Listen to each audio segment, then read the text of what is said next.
Amigos y hermanos, bienvenidos a esta nueva emisión de tu programa, El Diario de la Biblia. El Diario de la Biblia. Damos inicio al estudio del capítulo 2 del libro del Génesis. En la emisión anterior, y por cierto te invito que si no has visto la emisión anterior, aquí te dejo en esta pestañita para que puedas acceder y puedas seguir viendo las otras emisiones que hemos venido compartiendo. En la emisión anterior yo te decía que el capítulo 1 del libro del Génesis, técnicamente hablando, debiese llegar hasta el versículo 4 del capítulo 2, porque el eje temático, la perícopa del capítulo 1 del Génesis, involucra también el acto creativo del sábado. Eso ya lo expliqué en esa emisión. Ahora comenzamos con Adán y Eva en el Edén. ¿Qué ocurre ahora acá? Dice la Biblia que en el capítulo 2 lo que Dios va ahora es a explicar cómo fue que hizo al hombre. En el capítulo 1 simplemente se dice hagamos al hombre, pero el capítulo 2 se dedica de manera más específica a identificar los elementos que Dios utiliza para la creación de su obra maestra, de su máxima obra de la creación aquí en la tierra, el ser humano. Dice la Biblia que cuando Dios hizo la tierra, en este momento no había surgido las plantas, no había habido todavía ningún crecimiento natural, porque Dios había traído a la existencia todas las plantas. Es decir, hasta ese momento las plantas no habían nacido. ¿Me explico? Voy a tratar de explicártelo de la siguiente manera. Dios dice, produzca la tierra hierba verde, y toda la tierra produce hierba verde de acuerdo al pensamiento que Dios tenía. Listo, los árboles, las plantas que Dios creó quedaron ya listecitas. Hasta ese momento no había retoñado ninguna otra planta. Por eso es que el libro del Génesis te está diciendo, cuando Jehová Dios hizo la tierra y los cielos, aún no había ninguna planta del campo sobre la tierra, ni había nacido ninguna hierba del campo. A eso hace alusión. No que no había planta, porque ya Dios las había creado. Lo que el texto está diciendo es que no había germinado ninguna otra planta todavía, sino que subía de la tierra un vapor que regaba toda la faz de la tierra. Ya esto lo expliqué en una emisión anterior. Entonces Jehová Dios formó al hombre del polvo de la tierra. Ahora vemos al artífice divino, al artista por excelencia, al escultor, al creador. Toma el polvo. ¿Qué otro elemento utilizó? Sin duda que utilizó el agua. Si nosotros tenemos una constitución de casi el 75% de nuestro cuerpo representado en agua, pues creemos que si seguimos el principio de que Dios es un Dios de orden y que lo que Él estableció en la creación, a pesar del pecado, se mantiene hasta este tiempo, pues Dios utilizó agua para poder crear al cuerpo humano.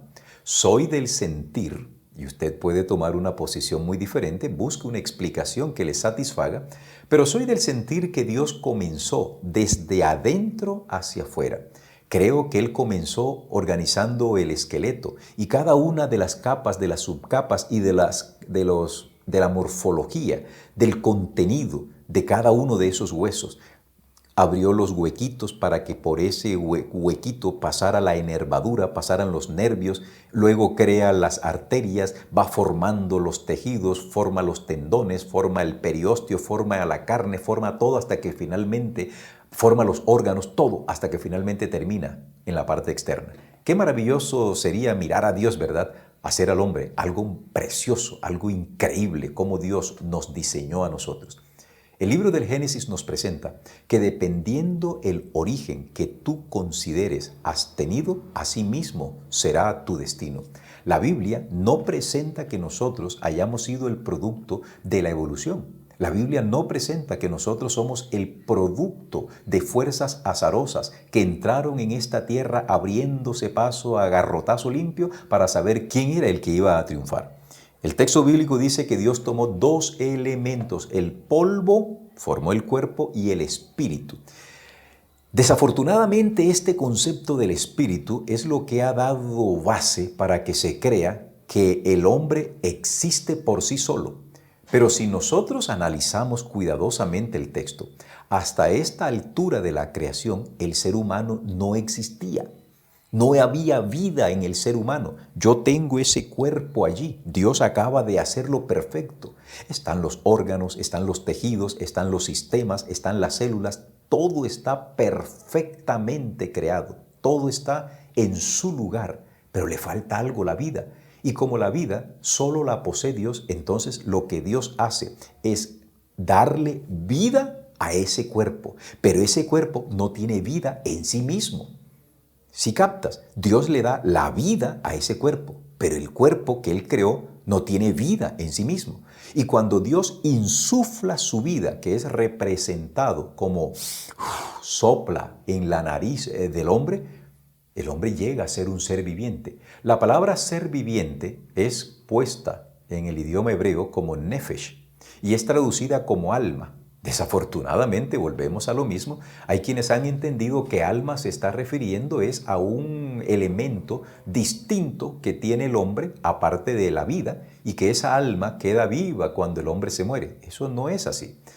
Lo que el texto bíblico nos está diciendo es que cuando Dios une su espíritu, su chispa de vida con ese cuerpo que ha formado, ese cuerpo cuando es unido con el espíritu se convierte en un alma viviente. El alma viviente está conformado por cuerpo y espíritu. No que el cuerpo humano tenga alma, cuerpo y espíritu. No, señor, esto no es así. Entonces, viene Dios y planta un huerto de manera especial y lo llama el Edén. Estaba la tierra, pero en la tierra Dios planta un huerto de manera precisa. Dios utiliza un espacio especial para darle a Adán y a Eva un hogar. Esa era la morada de nuestros primeros padres. Y ese Edén sería replicado por los hijos de Adán. Esa era la intencionalidad de Dios. En el capítulo 2 se dicen cosas maravillosas. Por ejemplo, salía de Edén un río para regar el huerto y de allí se repartía en 4 brazos y se dan los nombres de los ríos, a saber el Pisón, el Gihón, el Hiddekel y también el Éufrates. Aquí nosotros estamos frente a lo que se conoce con el nombre de un anacronismo, es decir, cuando Moisés está escribiendo el libro del Génesis, lo escribe más o menos en los años 1440, 1400 antes de Cristo. Y en ese lapso ya el diluvio había ocurrido. Y si el diluvio había ocurrido, pues había desdibujado todo lo que existía antes. Por tal motivo, cuando en el libro del Génesis se dice que del Edén salían 4 brazos, entonces hay quienes han pensado que como el Hiddekel es el mismo Tigris y el Éufrates están ubicados allá en lo que tiempo después del diluvio es conocido como Mesopotamia, entonces han creído que el jardín del Edén estaba ubicado allí, en alguna de esa región del Irak moderno. No, querido, no. Cuando Moisés está escribiendo el Génesis, el diluvio ha ocurrido hace miles de años. Una cosa es que Dios le muestra a Moisés cómo era el jardín del Edén y que ahora le está dando el mismo nombre que los ríos tienen en su época. Por eso se llama un anacronismo. Es impensable que Adán le hubiese puesto a ese río el nombre Éufrates y que ese mismo río es el que nosotros hoy conocemos. No, ese es un anacronismo, es decir, se le asigna un nombre a un objeto, a un lugar o a una cosa que no tenía en su comienzo. El anacronismo es la asignación de un nombre que no corresponde en su época.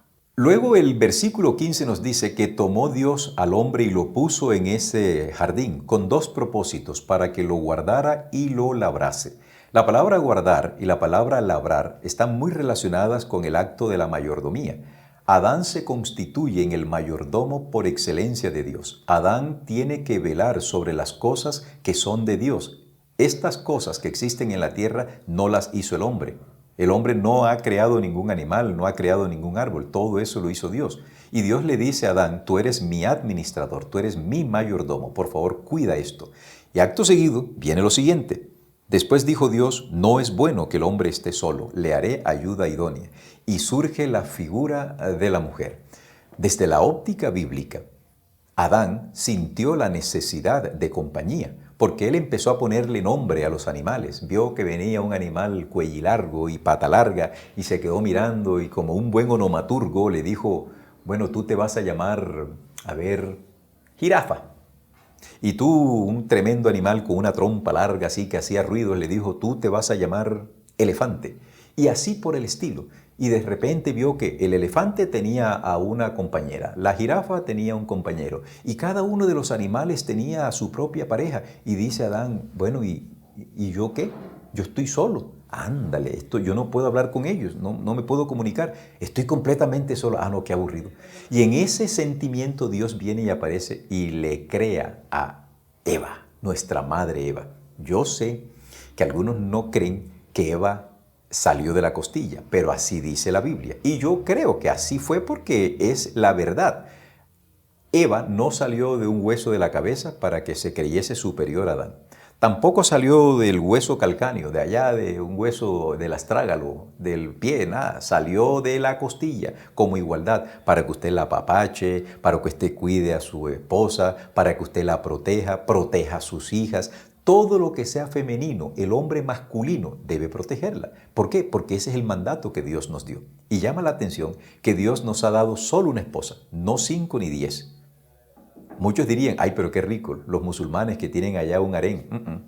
Yo acá digo coloquialmente a mis estudiantes y les digo a ustedes, si uno con una anda apurado, ahora con un montón, ¿te imaginas tú? Dios es sabio. Por eso el capítulo termina diciendo, estaban ambos desnudos, Adán y su mujer, pero no se avergonzaban. ¿Por qué? Porque eran inocentes, no habían pecado. La Biblia también dice que cuando Adán vio a Eva, el lenguaje que Dios le había dado se activó. Y Adán dijo, wow, esto sí es ahora carne de mi carne, hueso de mi hueso. Esta sí es igual a yo. ¿Por qué? Porque esta jirafa, yo me puse al lado de ella y no me cuadraba. Pero esta mujer que es hermosa, cosa maravillosa, esa es otro yo. Venga para acá, la abrazó, la quiso, como usted no tiene idea. Por eso, Dios es maravilloso, amigo mío. Dios es maravilloso. En el capítulo 2 del libro del Génesis culmina la obra preciosa que Dios quiso ofrecerle a la raza humana. Le entregó un mundo precioso, le entregó un mundo hermoso, con todo lo necesario para desarrollar una vida preciosa, libre de pecado, libre de todo, y creó a la pareja humana. Te invito para que nos acompañes. Viene un capítulo que a mí no me gusta y ese capítulo lo veremos en la próxima emisión de tu programa El Diario de la Biblia. Hasta pronto. El Diario de la Biblia.